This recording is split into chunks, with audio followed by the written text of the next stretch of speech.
If you gave up on Manor Lords due to bugs and lack of excitement, it's time to jump back in. The latest patch is here, packed with tons of fixes and really new features.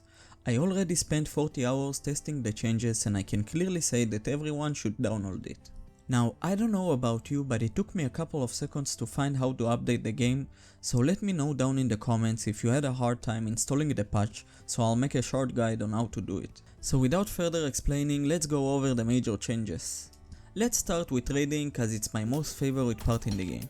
The first thing is that now foot walkers can carry 5 items instead of 1, and while mounted they can carry 50 items instead of nothing before the patch.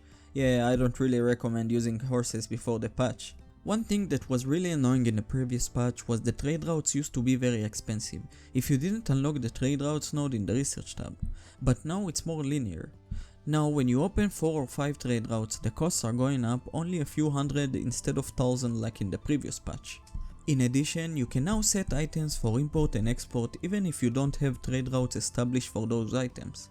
However, unlocking trade routes is still necessary because wandering merchants will only buy low tier items. Now let's move to the construction part.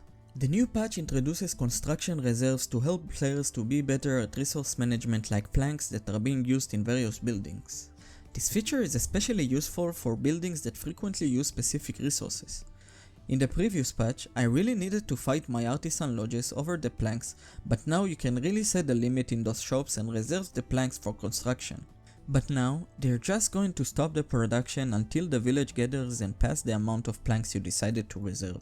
And don't be afraid, because now the reserve limits set by players will carry over through saves.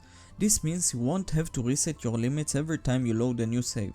A good time saver indeed. Now for the farming section, my second favorite part of the game. The latest patch greatly improves automated farming, especially through the use of crop rotation. This system encourages players to rotate crops to maintain soil fertility and maximize the yields. In addition, crops need to grow through the winter to get 100% yield. This will force players to plan their farming cycles carefully and finish the planting and sowing during the autumn in order to grow crops during the winter. Another great thing they added, or I might say fixed, is that now you can get up to 100% fertility when growing on rich soils, compared to the 60-something% that you could get in the former patch. Moreover, rich soil can now support the same crop for 2 consecutive years, with a fallow year on the third. This allows for more efficient use of the fertile lands if you're aiming to grow one crop. Personally, I'm really pleased with these changes that make farming more intuitive and manageable. This will reduce the micromanagement required for successful crop production. Now let's discuss about the changes in the battle system. The problem that caused mercenaries to not show up have been fixed, and now they'll spawn immediately when you hire them. Plus, archers have received a crazy buff to their range, increasing it by a massive 50%.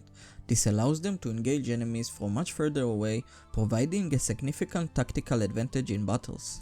On top of that, their damage output has been boosted by an additional 3 points, bringing their total damage to 15. This makes them much more effective in combat, so basically archers are now useful compared to the previous patch when they spat on the enemy.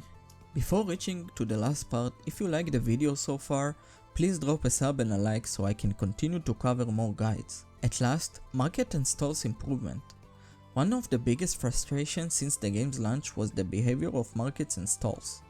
A major bug caused multiple stalls to supply the same good to a single brokerage plot, resulting in resource chaos.